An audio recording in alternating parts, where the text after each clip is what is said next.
So, Will, you have just finished a 2 days workshop here in Prague, organized by Focus Praha.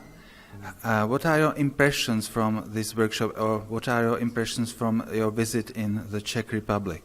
Well, I was very inspired to see so many people come out. We had 100 people, and we filled the space, and there was a tremendous diversity of people who both been patients in the system, family members, and also people who were psychology students or therapists. There were even some psychiatrists in the group.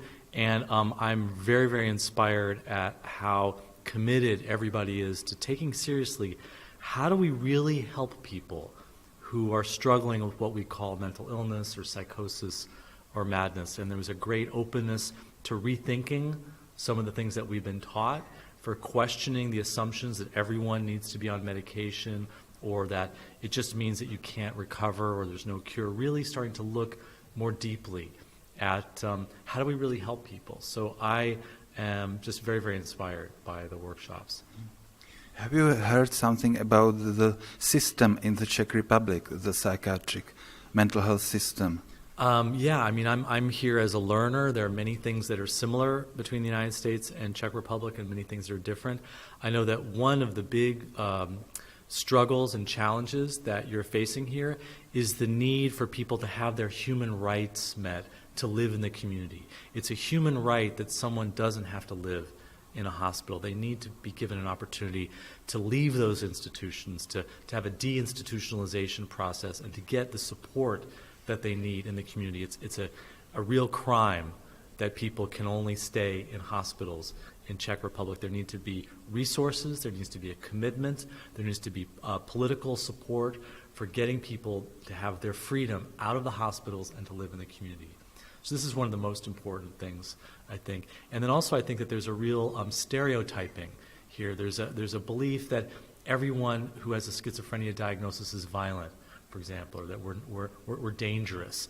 And we see this in the United States, we see this all over the world, that when something happens, a great tragedy happens, there's a crime, it's blamed on everyone with mental illness, and the assumption is that everyone who has this diagnosis. But the reality is that the studies show that people with a mental illness diagnosis are not more likely to be violent or to commit crimes, that alcohol is a big factor in all crimes, for example, and that people who have a mental illness diagnosis are actually more likely to be victims of crime, because so often our suffering and our madness and our psychosis is a result of the traumas that we went through. So I really hope that there can be a commitment to join the international movement to overcome stereotypes and to support people's human rights, and to really welcome people into the community as equals, and to open our hearts and be compassionate towards people who are suffering. Could you give us some advice about how to achieve the freedom? Is it just, you mentioned joining the international community, but some quick action for achieving this? Well, I think the most important thing is, if you are inspired by these ideas, if you feel like we need a change in our mental health system, if you believe that there's something in what we call madness or psychosis that might be a spiritual process, or might be about healing, or might be about creativity, if you really have a different view, to not be alone, to get connected to groups like Focus in Czech Republic, like Vida, to be involved with other people in the community, because there's a whole conversation that's happening. And this conversation is not just happening in Czech Republic, it's happening in other countries in Europe, it's happening internationally.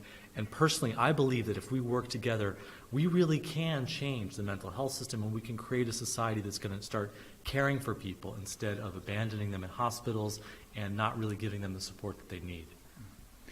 Okay, now one personal question. Sure. How do you feel right now in terms of your diagnosis? Have you got any delusions or any voices? I believe that my diagnosis was a delusion. It was a delusion on the part of the psychiatrist.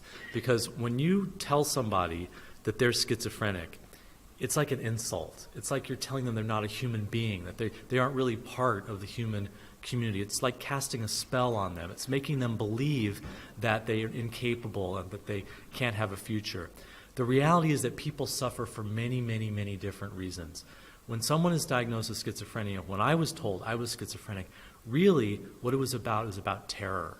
I was absolutely terrified. I was absolutely withdrawn. I was inside of myself, and I was experiencing very, very strong altered states of consciousness because of the traumas that I had been through, because of the experiences that I had been through that terrified me. And what I needed was someone to connect with me and to start listening to me.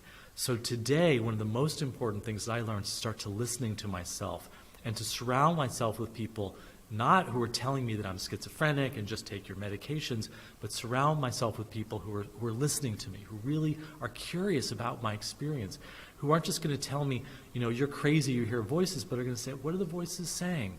We're going to say, some people who hear voices like their voices, that there are artists and there are poets and there are musicians and there are all kinds of people throughout history who have heard positive voices and have really benefited, that many of the people who are considered crazy are also very creative. I needed people to give me positive messages and positive support. And that's what I have now, is I have people around me who are more supporting me. So when I start to struggle, when I start to have difficult moments, I'm feeling really down, or I'm starting to feel paranoid or feel frightened, because I still struggle with these things, I'm no longer alone. And that, I think, is the key thing. And that's why the movement is so important. That's why groups like Focus and VITA are so important, is that they help us to not be alone. And even though we have to struggle sometimes, we learn that we can rely on each other, and then we learn we can figure out different ways of struggling with and discovering and exploring our emotions. And maybe for some people that means medications sometimes, but not for everybody, because we know that the medications can sometimes, for many people, make things worse. And so I'm in a constant process of learning and growing. I've done a lot to really see the experiences that I used to think of as scary and psychosis, to think of them as messengers, that they have something to teach me, sometimes even a spiritual gift or a spiritual process, if I can be open to it.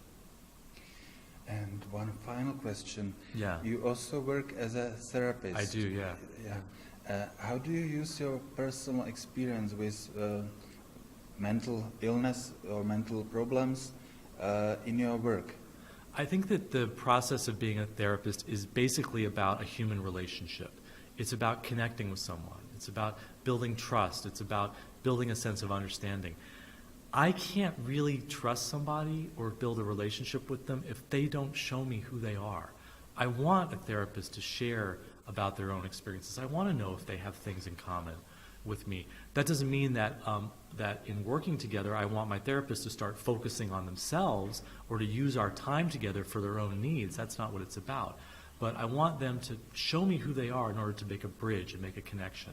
And so for me, the fact that I'm open about the fact that I've been in the psychiatric system, that I've been diagnosed, that I've been told I was schizophrenic, that I've been on medications, this is really helpful for a lot of people, because they have a sense that they can connect with me in ways that they wouldn't be able to connect with other people.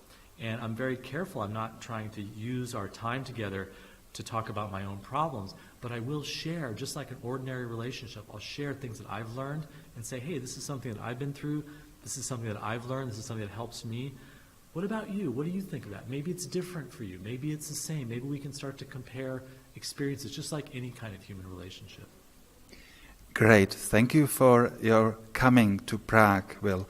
I hope this is not your last visit here, and perhaps see you soon.